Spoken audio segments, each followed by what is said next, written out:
오늘 말씀은 여호수아 24장 14절에서 18절입니다.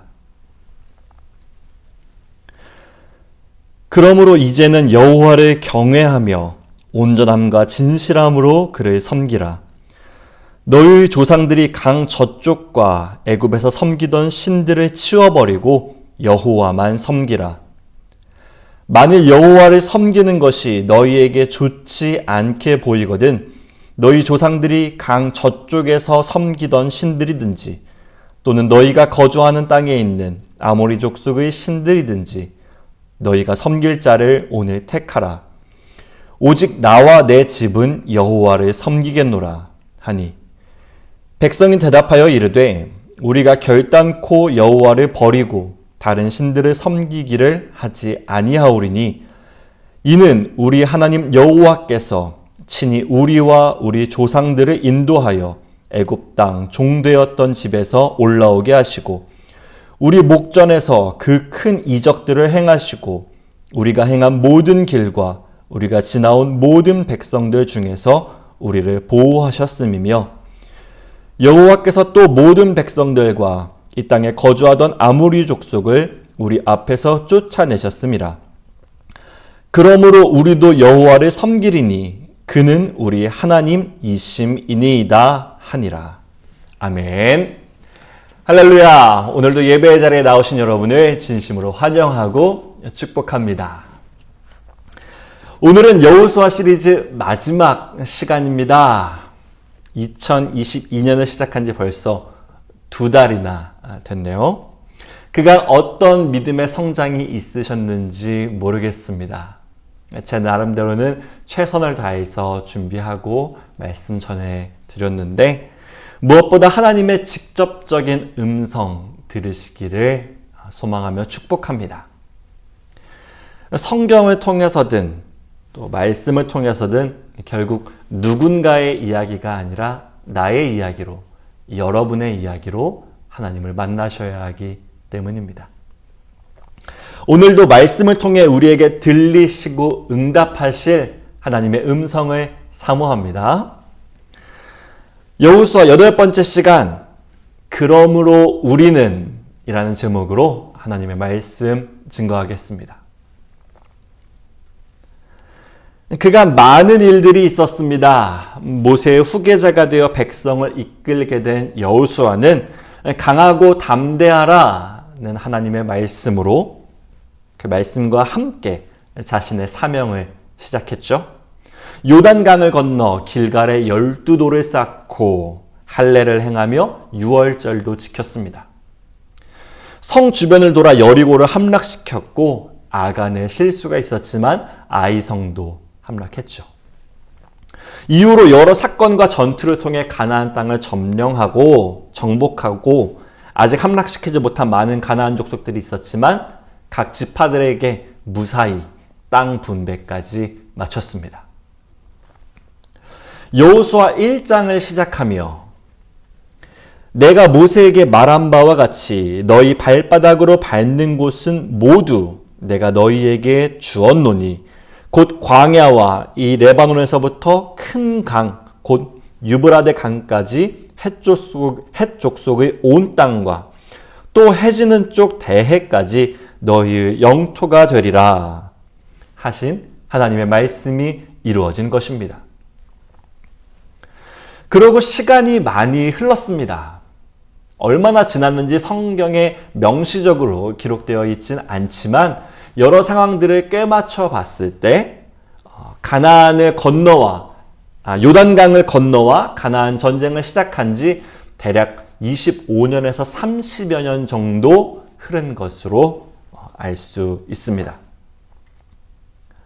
이제 나이가 많아 죽음을 앞둔 여호수아는 앞으로 가나안 땅에서 살아가게 될 백성들에게 고별 설교를 전하게 됩니다. 2편의 설교를 전하는데요. 먼저는 여호수아 23장 실로에서 이스라엘의 지도자들과 장로들, 수령들, 재판장들, 관리들을 모아놓고 이야기합니다. 앞으로 가나안 땅에서 잘 살기 위해서는, 평안히 살기 위해서는 오직 하나님께만 충성해야 한다. 라고 강조하죠. 그 다음으로 두 번째 고별 설교가 여호수아 24장입니다. 이번에는 세겜으로 옮겨와서 지도자들과 온 백성들을 불러 모아놓고 말합니다. 이제까지 지켜오신 하나님을 신뢰하며 오직 하나님만 섬기라는 내용으로 말이죠. 두 번째 고별 설교, 오늘 본문을 읽었던 24장은 크게 세 부분으로, 세 덩어리로 나눠볼 수 있겠습니다. 먼저는 여호수아가 전한 하나님의 말씀, 조상 아브라함에서부터 시작해 지금 가나안 땅에 정착하기까지 이고요. 두 번째는 이 말씀을 다 들은 후에 여호수아와 백성들의 응답, 하나님을 섬기기로 다짐하고 선언하는 소위 신앙 서약과 언약 갱신입니다. 마지막은 29절 이후로 여호수아의 죽음을 다루면서 출애굽 때 가지고 나온 그 요셉의 뼈를 묻는 장면과 아론의 아들 엘르아살의 죽음을 덧붙입니다. 오늘 본문으로 14절에서 18절까지 읽었죠. 오늘 본문으로 신앙 서약식의 앞부분만 읽었지만 설교는 24장을 전체적으로 아우르면서 한번 다뤄보도록 하겠습니다. 오늘 본문 14절 말씀 우리 다시 한번 함께 보겠습니다. 그러므로 이제는 여호와를 경외하며 온전함과 진실함으로 그를 섬기라. 너희의 조상들이 강 저쪽과 애굽에서 섬기던 신들을 치워버리고 여호와만 섬기라. 아멘. 14절을 시작하고 있는 그러므로의 히브리어 원문 뉘앙스는 자, 이제, 지금부터 라고 하여서 시간적으로 앞서에 있던 사건들이 이렇게 지나가고 또 다른 사건이나 행동이 임박했음을 알리는 그런 접속사입니다. 여태까지 이런 일들이 이루어져 왔으니 자, 이제, 지금부터 하면서 이야기를 이끌어가는 거죠. 그럼 여태까지 무슨 일들이 있었기에 하나님을 경외하라고 말하는 걸까요? 여호수아는 이제 24장 2절에서 말하기를 이스라엘의 하나님 여호와께서 이같이 말씀하시기를 로 이야기를 시작합니다. 너희의 조상 아브라함에서부터 시작해서 가나안 점령까지 이 모든 것이 나 여호와의 은혜였노라 하나님께서 말씀하신다는 것이죠. 하나님께서는 이 사이에 많은 인물들은 언급하십니다. 아브라함과 그의 아들 이삭, 야곱과 에서, 모세와 아론. 이들에게는 한 가지 공통점이 있습니다. 아브라함은 아버지 데라와 함께 갈대아 땅 우르에서 살았습니다. 하지만 하나님께서 그 고향과 친척, 아버지의 집을 떠나게 하셨죠. 특별히 그에게 큰 민족을 이루어 주겠다 약속하셨습니다. 믿음의 조상으로 삼기 위해 하나님께서 택하신 사람이 바로 아브라함입니다. 아브라함에게는 여러 아들들이 있었습니다. 하나님의 약속을 기다리지 못해 첩 하갈에게서 얻은 이스마엘도 있었고 아내 사라를 떠나보내고 후처로 얻은 그두라에게서 6명의 아들들을 더 얻었죠. 하지만 하나님께서 약속하신 큰 민족을 이룰 아들은 오직 이삭이었습니다. 하나님께서 택하신 아들입니다. 그 이삭에게도 두 아들이 있었습니다. 쌍둥이 에서와 야곱이죠. 이들은 어머니 리브가의 뱃속에 있을 때부터 얼마나 싸워댔는지 이삭이 하나님께 나와서 어떻게 해야 합니까? 여쭤봐야 할 정도였습니다. 그때 하나님께서 대답하십니다. 창세기 25장에 두 국민이 내 태중에 있구나. 두 민족이 내 복중에서부터 나누이리라. 이 족속이 저 족속보다 강하겠고 큰 자가 어린 자를 섬기리라. 저 족속보다 강할 족속, 섬김을 받을 자는 동생 야곱이 되었습니다. 에서가 무슨 잘못을 해서 야곱이 무언가를 더 잘해서가 아닙니다. 그렇게 벌어진 일이 아니죠. 그저 하나님께서 택하신 아들이 야곱이었기 때문이었습니다. 야곱과 그 자손들은 애굽으로 내려가 살게 되었습니다. 총리가 된 아들 요셉 덕분에 평안히 잘 정착하게 됐죠. 그렇게 400년의 시간이 흘렀습니다. 하지만 그동안 요셉을 알지 못하는 새 왕들이 나라를 다스리게 되었고 결국에는 하나님을 멀리하며 백성들을 핍박하기에 이릅니다. 이에 하나님은 모세를 부르십니다. 호렙산 불타는 떨기나무 앞에서 모세야 모세야 부르시죠. 이스라엘 자손의 부르짖음을 들으시고 그들을 이끌 지도자로 모세를 택하신 것입니다. 그를 통해 이집트 홍해를 건너게 하셨고 만나와 메추라기, 불기둥과 구름기 등으로 그 광야를 지나게 하셨습니다. 마침내 40년 가데스 바네아에서의 죄악을 다 담당하고 이제 가나안 땅 목전에서 하나님은 여호수아를 택하십니다. 출애굽 2세대를 이끌어 가나안을 정복할 지도자로 세우신 것입니다. 그렇게 여호수아는 여리고성을 시작으로 가나안을 평정했고 각 지파에게 약속된 땅을 분배하는 것으로 자신의 사명을 다 완수했습니다. 이 모든 역사를 되돌아본 후에 하나님께서 되짚어 주신 그 역사를 다 들은 후에 여호수아는 선포합니다. 그러므로 이제는 여호와만을 섬기라. 오늘 말씀 첫 번째, 그러므로 우리를 택하셨으므로 여호와만을 섬기라. 그러므로 우리를 택하셨으므로 여호와만을 섬기겠습니다. 하나님께서 되새기신 이스라엘 역사의 공통점은 당신께서 택하여 이끄신 역사라는 것입니다. 이유는 알 수 없습니다. 인류 문명의 4대 발생지, 발원지라고 하는 유프라데스와 티그리스 강의 그 갈대아 우르에 얼마나 많은 사람들이 있었겠습니까? 그 많은 사람들 중에 하나님께서는 아브라함을 택하십니다. 야곱은 어머니 뱃속에 있을 때부터 택함 받았습니다. 그가 무언가를 해서가 아니라 어머니 뱃속에서 형 에서와 싸우던 중에 그저 택함을 받은 것입니다. 이스라엘이 애굽을 떠나 가나안 땅에 정착하게 된 것은 또 무엇 때문인가요?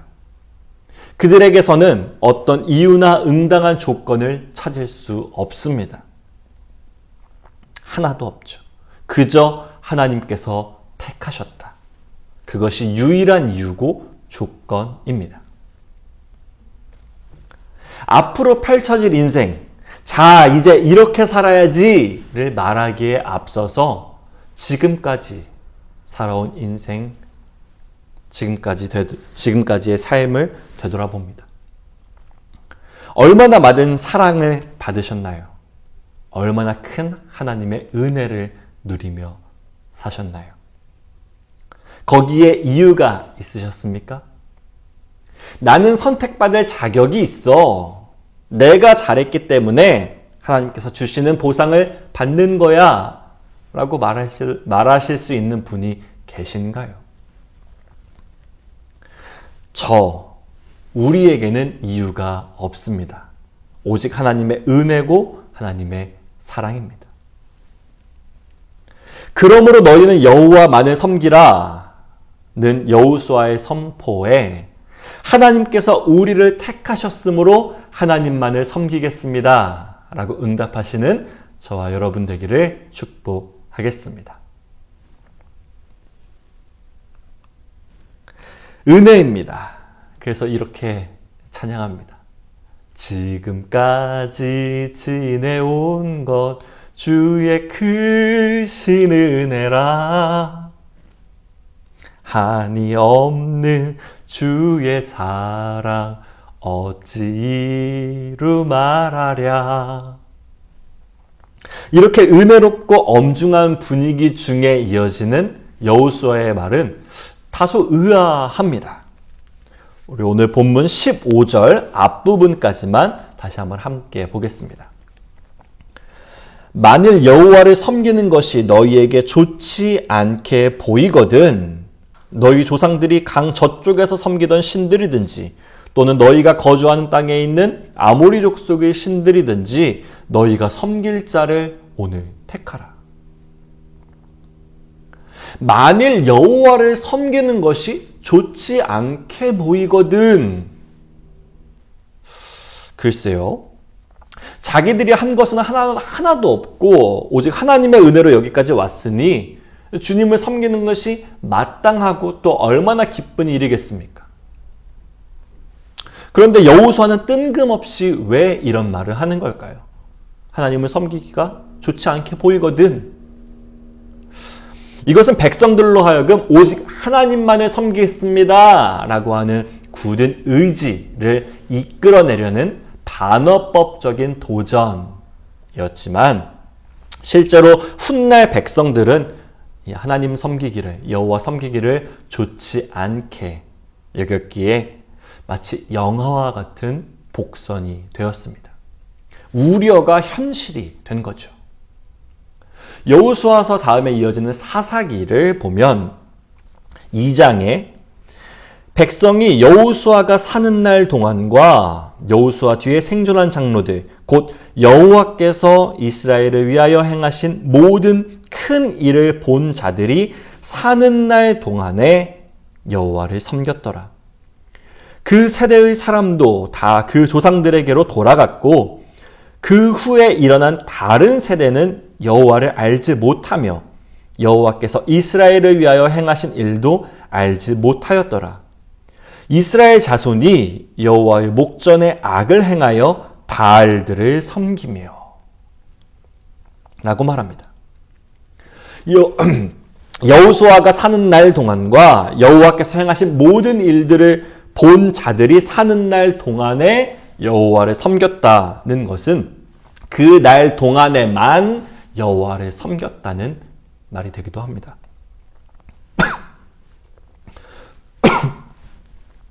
그 날 동안에만 하나님을 섬겼다는 이 안타까운 이야기는 출애굽 2세대, 이제 가나안 1세대가 됐죠.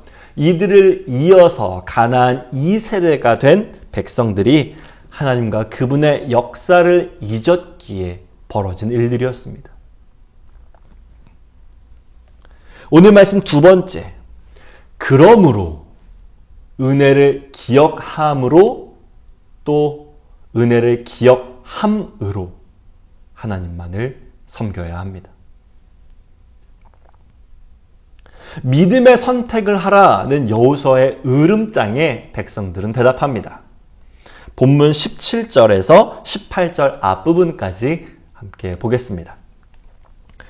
이는 우리 하나님 여호와께서 친히 우리와 우리 조상들을 인도하여 애굽 땅 종되었던 집에서 올라오게 하시고 우리 목전에서 그 큰 이적들을 행하시고 우리가 행한 모든 길과 우리가 지나온 모든 백성들 중에서 우리를 보호하셨음이며 여호와께서 또 모든 백성들과 이 땅에 거주하던 아모리 족속을 우리 앞에서 쫓아내셨음이라.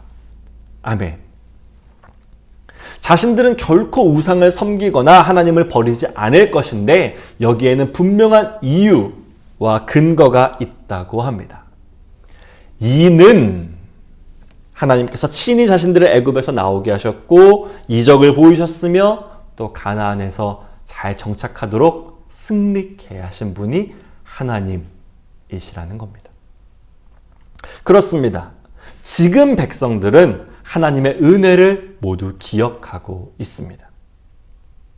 그렇기에 오직 하나님만을 섬길 수 있는 것입니다. 은혜를 기억함으로 이유와 원인이죠. 또 여기에 더해 기억함으로 수단과 방법입니다.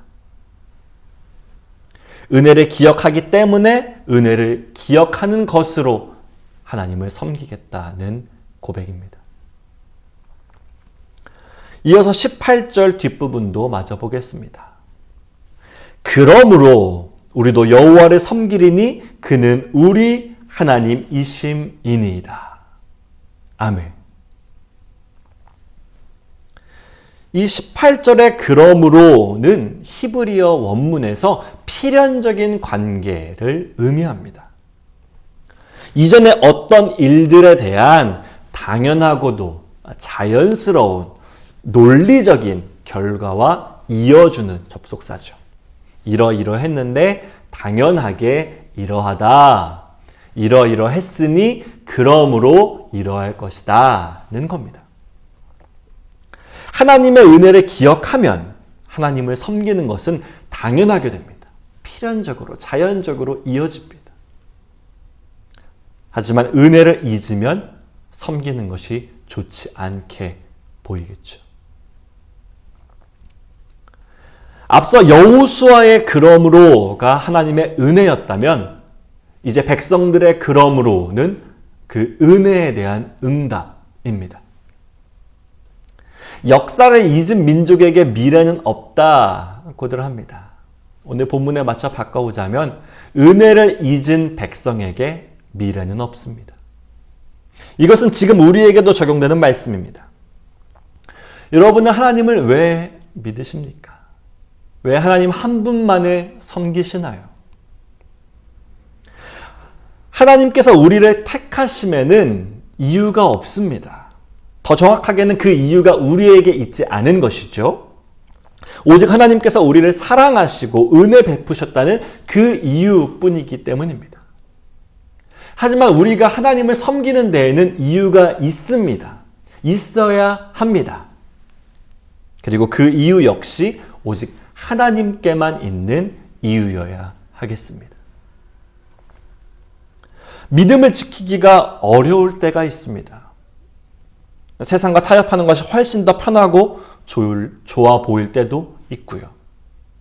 하나님 섬기기가 좋지 않게 보이기까지 합니다.